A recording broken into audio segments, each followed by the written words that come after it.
Takže dobrý den, dámy a pánové. Podíváme se dnes na takzvaný model specifických faktorů. Tento model vzniká na počátku 20. století v rámci neoklasické teorie. Patří tedy jednak k neoklasickým a jednak takzvaným zdrojovým modelům mezinárodní směny. Znamená to, že funguje na principu různé vybavenosti zemí výrobními faktory a přírodními zdroji.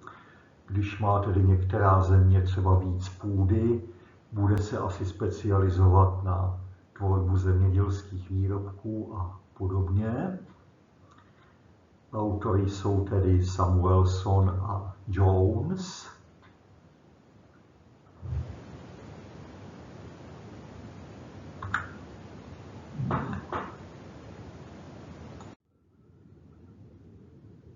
Takže na počátku 20. století vytvořili tento model Paul Samuelson a Robert Jones.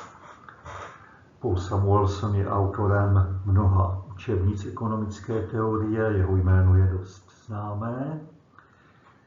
Čili tady je tu taková otázka, která byla na počátku vytváření tohoto modelu. Vyváží Kanada dřevo do Spojených států, protože kanadští dřevorubci jsou produktivnější než američtí, anebo protože Kanada má prostě více lesů na jednoho obyvatele. Ty zdrojové modely to řeší podle té druhé odpovědi, kdežto ten vikariánský, který jste měli minule, by to řešil podle té první. V jistém smyslu platí obojí, ale teď se tady zaměříme na ten zdrojový přístup.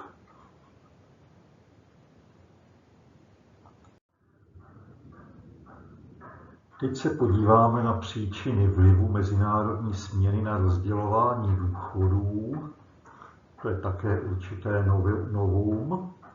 V ricardiánském modelu toto vlastně nebylo. Země buď to vstoupila do směny, když měla komparativní výhodu, nebo ne. Zdroje nemohou být okamžitě nebo alespoň bez nákladů přesunuty do jiného odvětví a jednotlivá odvětví se liší v tom, které výrobní faktory požadují. Neboli změna finálních statků, které země vyrábí, bude mít za následek i změnu v poptávce po výrobních faktorech. Když začne vyrábět víc oděvů, bude potřebovat více fyzického kapitálu. Když víc potravin, bude požadovat víc půdy a tak dále.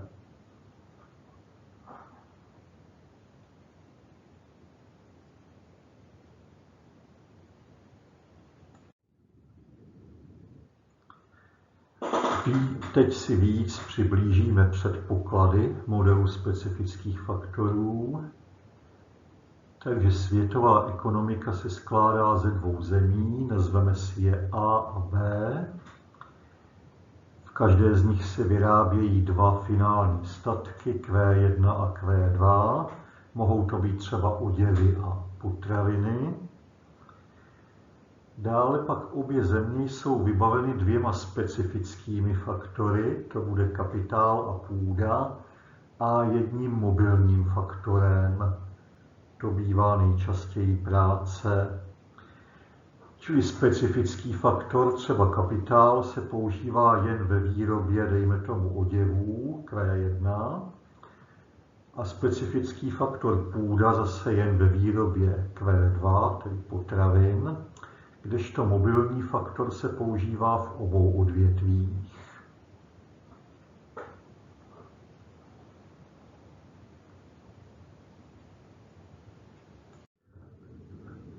Pak také předpokládáme, že obě země jsou těmito specifickými faktory vybaveny odlišně.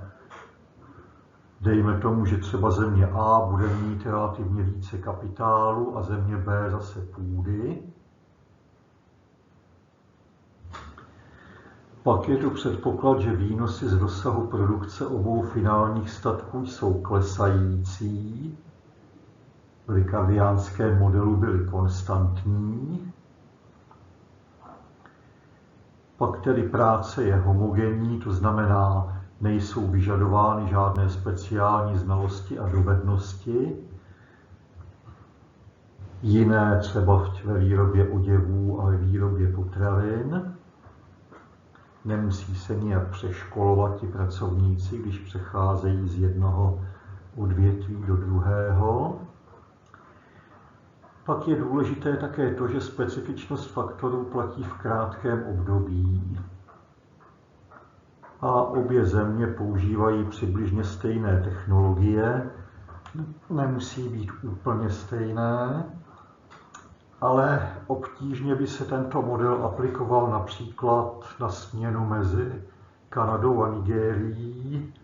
Daleko spíš by to šlo třeba mezi Francií a Německem.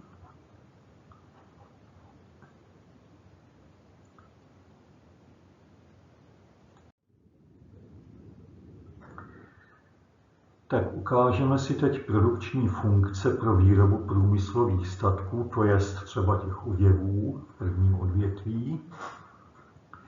Q1, tedy množství průmyslových statků, je funkcí jednak kapitálu, K je množství kapitálu, a jednak množství práce L1. To je to množství práce, které je použito při výrobě průmyslových statků. Nejlépe tomu vyhovují tyto funkce s druhou odmocninou. Tady máme tu produkční funkci obecně, tady už tu specifickou, kterou budeme používat. Q1 rovná se druhá odmocnina z KL1.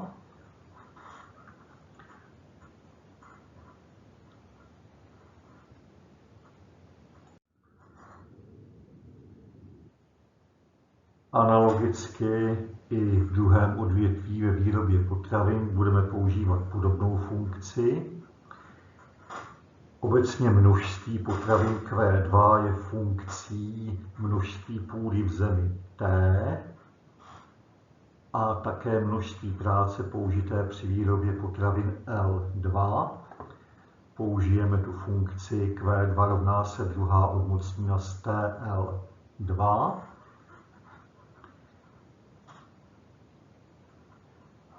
Tato funkce je, jako vidíme, degresivní, hodí se tedy pro ty naše účely, protože u degresivní funkce mezní produkty klesají. Platí také, že v zemi je celkové množství práce L, které je konstantní a rovná se součtu L1 plus L2, čili ti pracovníci mohou přecházet z jednoho odvětví do druhého, ale jejich celkový počet je konstantní.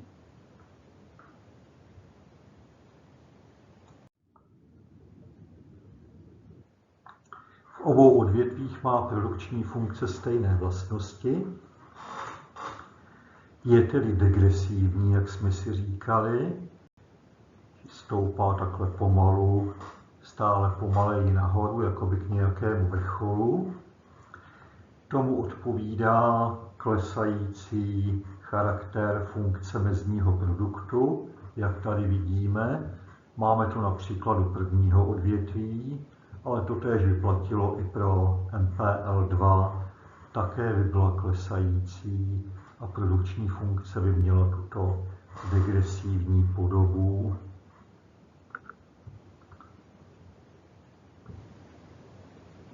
Variabilní faktor je práce, ať už je to L1 nebo L2.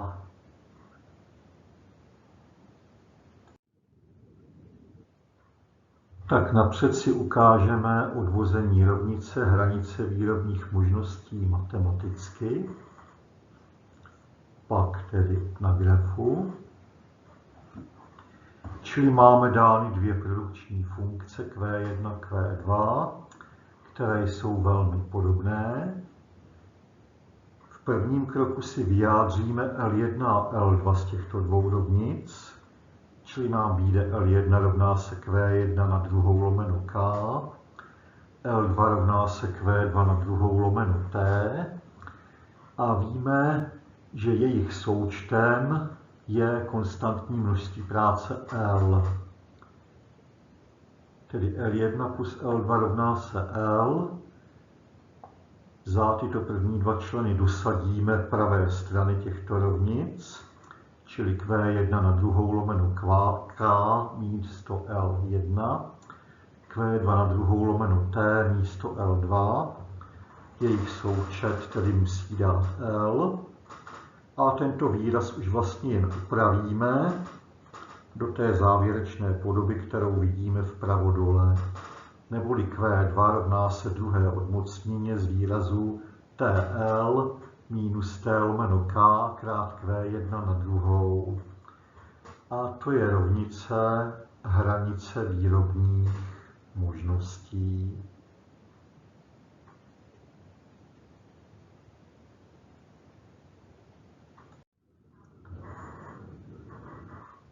Na tomto takzvaném čtyřgrafu vidíme dopady alokace práce mezi dvěma odvětvími, neboli vlastně odvození té křivky hranice výrobních možností z produkčních funkcí.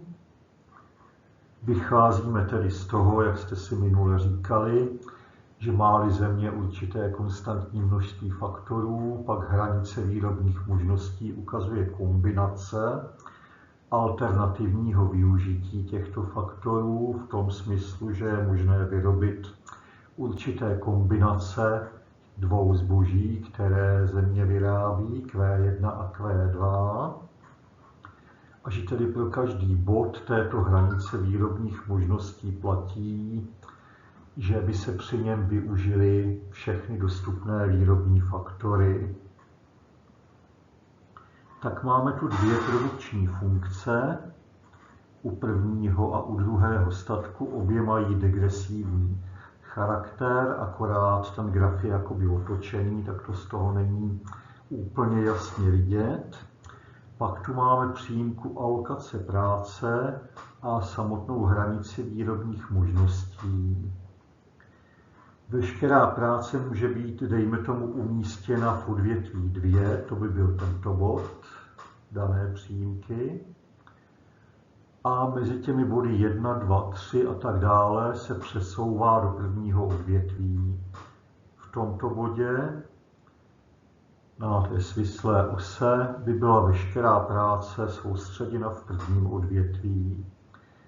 Vidíme, že těmto přesunům odpovídají určité body na hranicích, na produkčních funkcích a ty pak můžeme přesunout na hranici výrobních možností na ten graf vpravo nahoře. Čili například v tom bodě 1 je větší část práce alokována v druhém odvětví, tomu pak tedy přes ty produkční funkce odpovídá bod 1 s čarou, kdy je Q1 nízké a Q2 vysoké. Když pak postupujeme dál, více práce bude už v prvním odvětví a méně ve druhém. To se projeví posunem toho bodu po křivce hranice výrobních možností do bodu 2 s čarou, potom 3 s čarou. Stoupá tedy Q1 a klesá Q2. To je onen posun po hranici výrobních možností mezi body 1 s čárkou, 2 s čárkou, 3 s čárkou. Čili určitému rozložení práce mezi prvním a druhým odvětvím odpovídá určitá kombinace, určitý bod na hranici výrobních možností. A sklonem této křivky, kdybychom ho chtěli vyjádřit, by byl podíl mezních produktů MPL2 lomeno MPL1, mezního produktu práce v druhém odvětví děleného mezním produktem práce v prvním odvětví. Sklon má sice znamenko mínus, protože jde o klesající křivku, ale podstatné je, že v absolutní hodnotě by se zvyšoval směrem doprava dolů.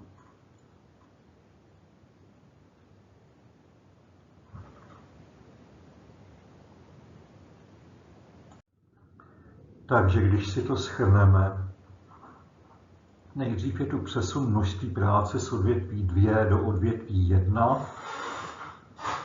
kterému odpovídá zvýšení Q1 a snížení Q2.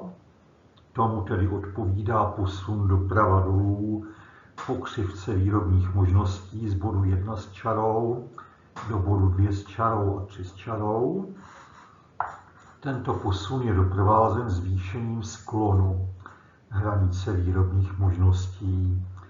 V bodě 2 s čarou je vyšší než v bodě 1 s čarou a v bodě 3 s čarou je ještě vyšší než v bodě 2 s čarou.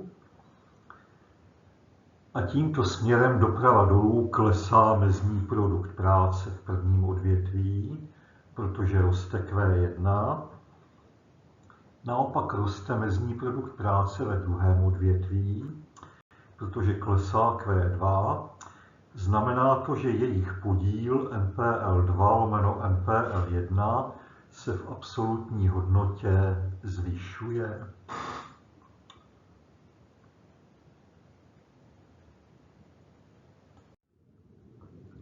A tento podíl mezních produktů práce je roven relativní ceně těch dvou finálních produktů, neboli kolikrát je, dejme tomu, jednotka oděvů dražší než jednotka potravin. To vyjadřuje ten symbol K. A tato relativní cena je rovná tedy podílu mezních produktů v tomto sledu.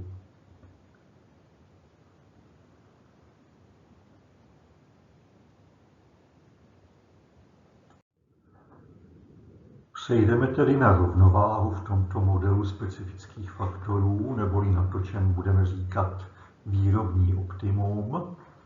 Napřed si to zase ukážeme pomocí matematického rozboru, pak přejdeme na to, co se děje v té grafické analýze. Takže napřed je tu předpoklad, že nominální ceny práce, tedy mzdy v obou odvětvích, se sobě rovnají. V1 se rovná V2, to se rovná nějaké tedy mzdě V. Je tomu tak proto, jak jsme si říkali, že nejsou žádné speciální požadavky na práci v žádném z obou odvětvích. Neboli platí vlastně, že podíl mezních produktů je roven podílu cen finálních produktů. To je ta rovnost výrazu P1 krát MPL1 rovná se P2 krát MPL2, neboli příjem z mezního produktu je v obou odvětvích stejný. A jak víme z mikroekonomie, příjem z mezního produktu je roven nominální mzdě. Pak tedy podíl cen těch finálních statků P1 lomeno P2 si nazveme K, to je ta relativní cena, kolikrát je jeden oděv dražší než jednotka potravin. A víme tedy, že toto K je rovno podílu mezních produktů práce ve druhém a prvním odvětví. Teď si vyjádříme z produkčních funkcí Q1 a Q2 jejich mezní produkty v podobě prvních derivací, čili MPL1 je první derivací funkce Q1 podle L1, bude vypadat takhle. Odmocnina z K lomeno 2x odmocnina z L1. Analogicky MPL2 se bude rovnat odmocnina z T lomeno 2x odmocnina z L2. Tyto dva mezní produkty vydělíme v tomto sledu MPL2 lomeno MPL1. Upravíme to, co nám vyjde, a nakonec dospějeme k rovnosti, že tedy malé k se rovná součinu T lomeno K krát Q1 lomeno Q2. T je výše půdy v zemi, K je množství kapitálu v zemi a Q1 a Q2 je množství těch dvou finálních statků. Podmínka rovnováhy pak vypadá takto. Teď si tyto děje popíšeme podrobněji. Nejprve je tu tedy rovnováha na trhu práce, o které jsme mluvili. Poptávka po práci v odvětví oděvů a v odvětví potravin je znázorněna takto. Vycházíme z toho, že je určité konstantní množství L práce v obou odvětvích dohromady. To se tedy dělí na LA1, LA2, dejme tomu v tomto poměru, neboli určité množství práce je v prvním a určité ve druhém odvětví. Pokud bychom šli směrem doprava, zvyšovalo by se L1, klesalo by L2. Obě ty funkce poptávky mají nepřímo úměrný charakter. Jestliže roste L1, klesá tedy poptávka v prvním odvětví, ale směrem doprava se snižuje L2, proto tedy roste poptávka ve druhém odvětví, ale ten nepřímý vztah je u obou z nich, jen se tedy jinak projevuje. Tam, kde se obě křivky protnou, je tedy dosaženo stejně velké nominální mzdy, VA si ji tady nazveme, která je rovna V1 i V2. Tedy, aby byla to nominální mzda stejná, musí být práce rozdělena přesně v tomto poměru. L1A, L2A, jak tady vidíme.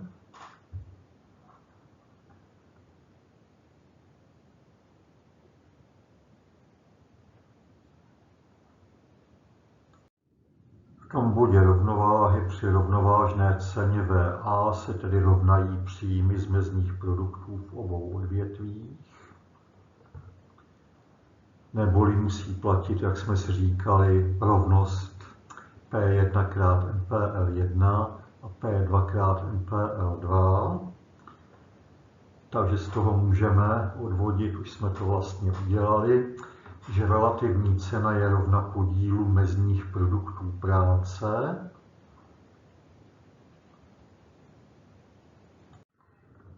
Uvedenému rozdělení práce mezi obě odvětví odpovídá určitý bod A na hranici výrobních možností a sklon hranice výrobních možností v tomto bodě nám vlastně udává výši relativní ceny K, protože ta je rovná v bodě rovnováhy podílu těch dvou mezních produktů. Neboli může jí vyjádřit sklon přímky, která je tečnou křivky výrobních možností v bodě A.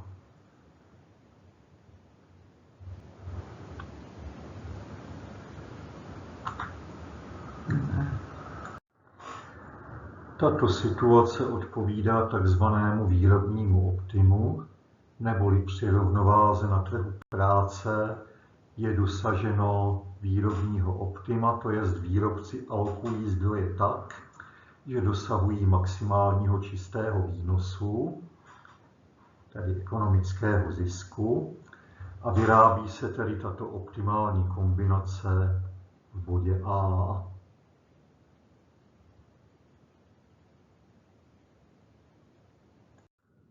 Teď přistoupíme k tomu, co se bude dít, když se mění ceny v tomto modelu. Napřed si ukážeme takzvanou proporcionální změnu cen. Představme si pro jednoduchost, že cena P1 i P2 se, dejme tomu, dvakrát zvýší, pak jejich podíl zůstane stejný, neboli relativní cena K se nezmění a nezměnila by se ani alokace práce mezi odvětvími. Na grafu bychom to viděli jako posun obou těchto křivek, jedné doprava, druhé doleva, takže se sice zvyšuje mzda, ale rozdělení práce na L1 a L2 zůstává stále stejně velké.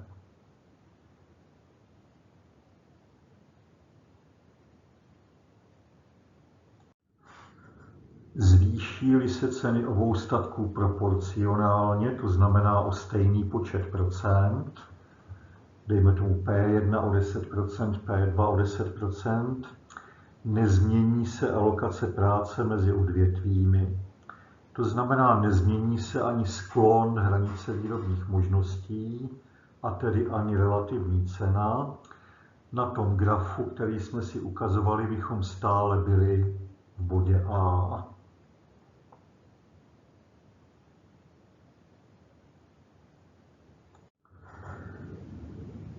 Naproti tomu, kdyby se relativní cena změnila, a to se vlastně stává při vstupu země do mezinárodní směny, proto si to tak podrobně analyzujeme. Vypadalo by to jinak, předpokládejme, že se zvýší jen cena P1 a P2 se nezmění. Došlo by k posunu jedné té křivky směrem doprava na grafu rovnováhy na trhu práce a tím by se už ta alokace práce změnila. L1 by se zvýšilo a L2 by se snížilo.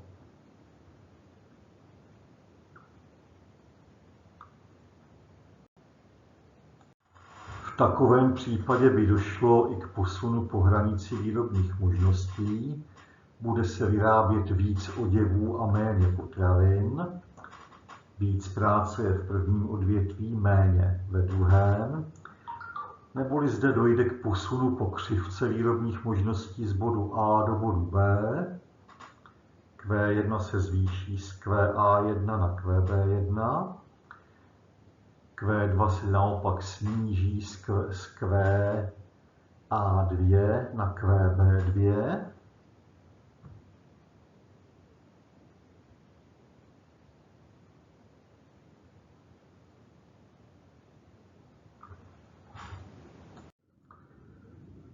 Takže tady dojde k těmto změnám, zvýší se sklon hranice výrobních možností, zvýší se tedy i relativní cena K a zvýší se relativní množství Q, které je dáno podílem množství prvního a druhého statku Q1 lomeno Q2. V našem případě počet oděvů dělený počtem jednotek potravin.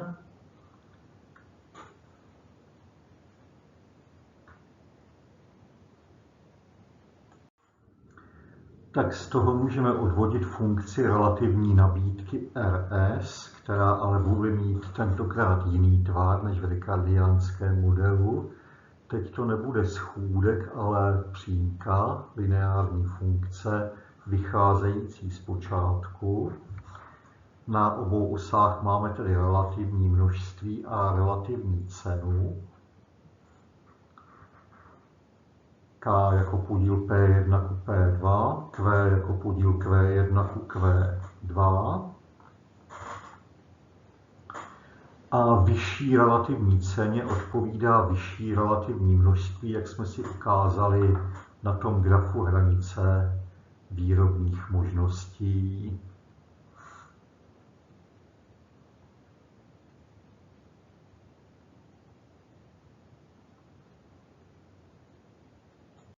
Ještě si radši jednou upřesníme, které veličiny tu používáme.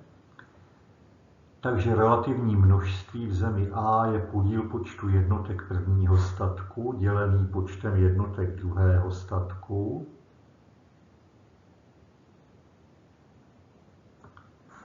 Tady to bude QA rovná se Q1 lomeno Q2, počet oděvů dělený počtem jednotek potravin. Relativní cena v zemi A, dejme tomu KA, se rovná podílu cen prvního a druhého statku, je-li tedy už zavedena peněžní ekonomika, což tady předpokládáme. Čili KA je prostě rovna podílu cen jednoho oděvu P1 lomeno ceny jednotky potravin P2. Takže když modelujeme rovnováhu v zemi A, dospěli bychom k tomuhletomu grafu. Rovnovážné množství QA odpovídá rovnovážné ceně KA. Na grafu je to průsečík křivek relativní nabídky a relativní poptávky. A už jsme si odvozovali dřív, že v bodě optima platí vztah mezi relativní cenou a relativním množstvím tento. K se rovná T lomeno K krát malé q. T je tedy výše půdy, K je velikost kapitálu.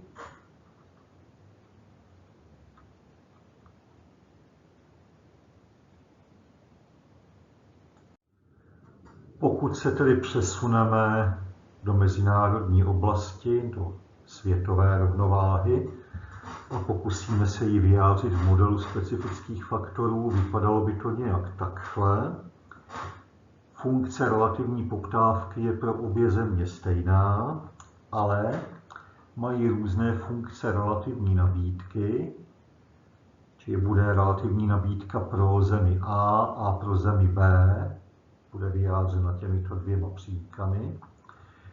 A jejich agregací je pak možné získat světovou relativní nabídku, která probíhá mezi nimi. Jednotlivým průsečíkům s křivkou RD pak odpovídá národní rovnovážná relativní cena KA v zemi A, národní rovnovážná relativní cena KB v zemi B, značí se někdy taky tím symbolem K s hvězdičkou pro sousední zemi.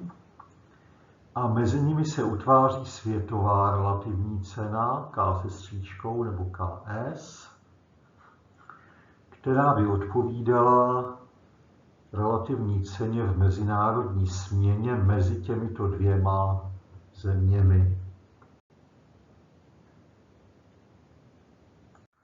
No, graf vypadá takto, protože země A má větší podíl kapitálu než půdy, jak jsme si říkali v předpokladech.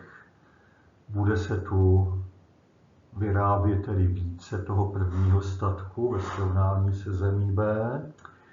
V zemi B naopak je více půdy než kapitálu, bude se vyrábět víc Q2. Proto tedy funkce relativní nabídky země A bude ležet víc vpravo od RSB, protože při stejné relativní ceně bude vyšší ten podíl Q1 ku Q2. A tedy funkce světové relativní nabídky leží mezi těmito dvěma národními funkcemi a funkce světové relativní poptávky je pro obě země, a tedy světovou ekonomiku stejná a je klesající. Ještě si upřesníme, je relativní množství ve světové ekonomice, tak to je podíl počtu jednotek prvního statku vyráběných a nabízených v obou zemích, dělený počtem jednotek druhého statku vyráběných a nabízených v obou zemích, čili by to vypadalo takto. Je zlomek v čitateli je Q1 plus Q1 s hvězdičkou, to je celkový počet oděvů ve světové ekonomice. Ve jmenovateli je Q2 plus Q2 s hvězdičkou, to je celkový počet jednotek potravin ve světové ekonomice.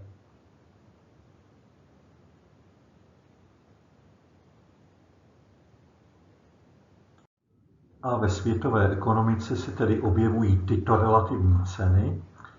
Relativní cena pro zemi A v případě uzavřené ekonomiky, K rovná se KA, pak relativní cena v zemi B, opět v případě uzavřené ekonomiky, K s hvězdičkou nebo KB. A pokud se obě země otevřou a začnou mezi sebou obchodovat, vzniká světová neboli mezinárodní relativní cena KS.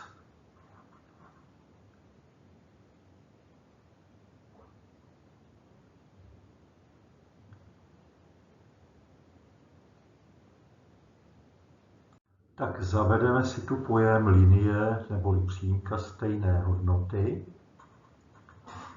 ve vztahu k výrobnímu optimu.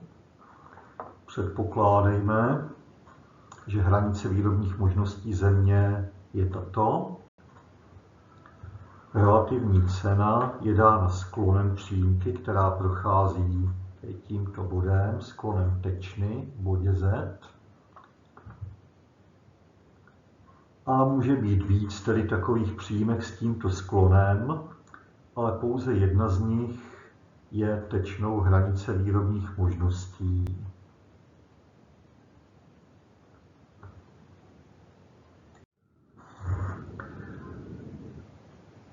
Přímka stejné hodnoty může být vyjádřena tímto vztahem, je-li Q1 a Q2 vyráběné množství těch oděvů a potravin, D1 a D2 bude spotřebovávané množství oděvů a potravin, potom musí platit, že KD1 plus D2, tedy hodnota spotřeby obou statků, se rovná KQ1 plus Q2 hodnotě výroby obou statků. To je vztah této přímky stejné hodnoty, která zde hraje vlastně úlohu jakéhosi rozpočtového omezení. Její sklon musí být roven P1 lomeno P2, neboli relativní ceně K v absolutní hodnotě.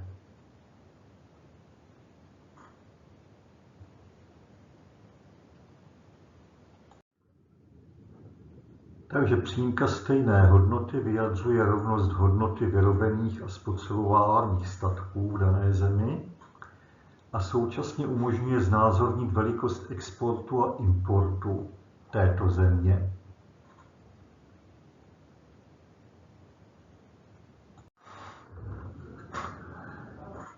Takže pokud naneseme hodnoty výroby a spotřeby obou statků do grafu této přímky, vidíme, že posun po ní, přesun z jednoho bodu do druhého, vyjadřuje vlastně mezinárodní směnu, či buď to export nebo import. Jsme-li v zemi A, pak tento posun vyjadřuje vlastně export prvního statku, vyrábí se Q1 oděvů, ale spotřebuje se jenom D1, rozdíl se vyveze do země B.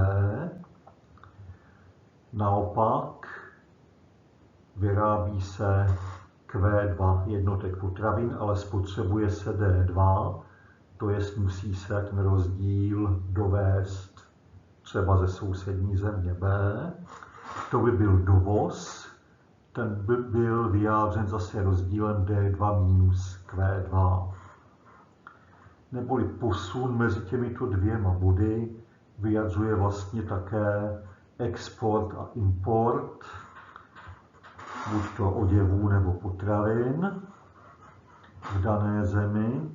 A pokud předpokládáme, že jsou jen dvě země ve světové ekonomice, v té druhé to musí být obráceně, čili export potravin druhého statku x hvězdičkou, to je rozdíl těchto dvou veličin, Q hvězdička 2 minus D hvězdička 2, musí být roven importu té země A a naopak dovoz, import potravin v zemi B jako rozdíl těchto dvou veličin musí být roven velikosti exportu země A, protože obchodují spolu jen tyto dvě země. A opět na přímce stejné hodnoty by se tato změna vyjádřila ekvivalentním posunem, ale opačným směrem. V zemi A je to směrem doleva nahoru, v zemi B doprava dolů.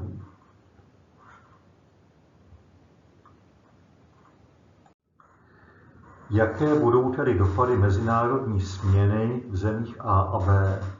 V zemi A dojde k růstu relativní ceny, čili vlastníci kapitálu na tom budou lépe, dělníci pocítí rozporný dopad a vlastníci půdy na tom budou hůře. V zemi B je to vlastně zrcadlově obráceně, dojde k poklesu relativní ceny K, vlastníci půdy si polepší, vlastníci kapitálu pohorší a dopad na zaměstnance, na tu třetí skupinu, není opět jednoznačný.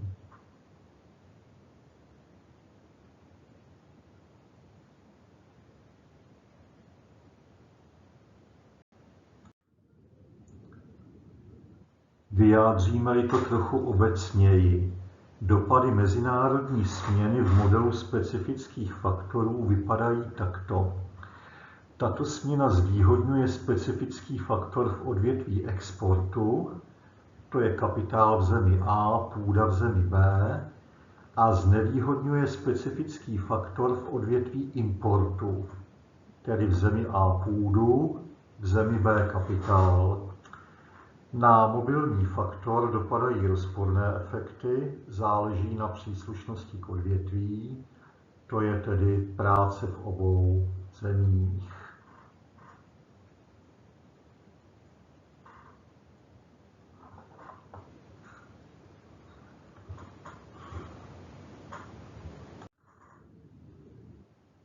Tak tento graf nám zobrazuje výhody mezinárodní směny v modelu specifických faktorů, pokud použijeme těch nástrojů, co jsme používali, hranice výrobních možností a přímku stejné hodnoty.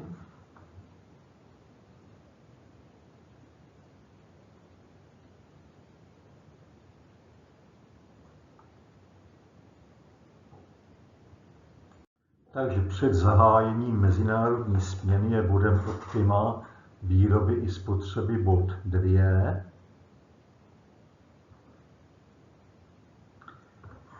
Po vstupu země A do mezinárodní směny se toto optimum rozdělí na 2. Výrobní optimum po tomto vstupu země A je bod 1.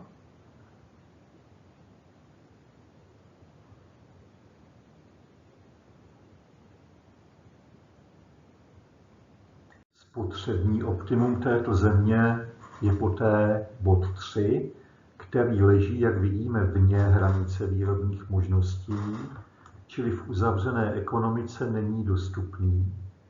Z bodu 1 do bodu 3 se lze dostat vývozem části Q1, těch průmyslových statků, dejme tomu oděvů, a dovozem části Q2 potravin.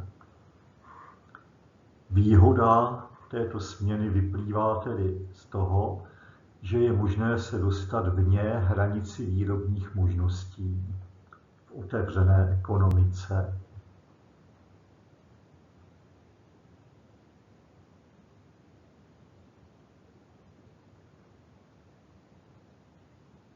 Takže z toho, co jsme si říkali, můžeme tedy zobecnit celkové dopady mezinárodní směny v modelu specifických faktorů takto. Mezinárodní směna má kladné i záporné efekty na rozdělování důchodů. To znamená, některé subjekty získávají, jiné ztrácejí. Výnosy z jejího zavedení však celkově převyšují náklady, jak nám ukázal ten předchozí graf. Důležité je také to, že rozdíly ve vybavení zemí zdrojí jsou příčinou odlišných funkcí relativní nabídky, a tedy vlastně i příčinou mezinárodní směny.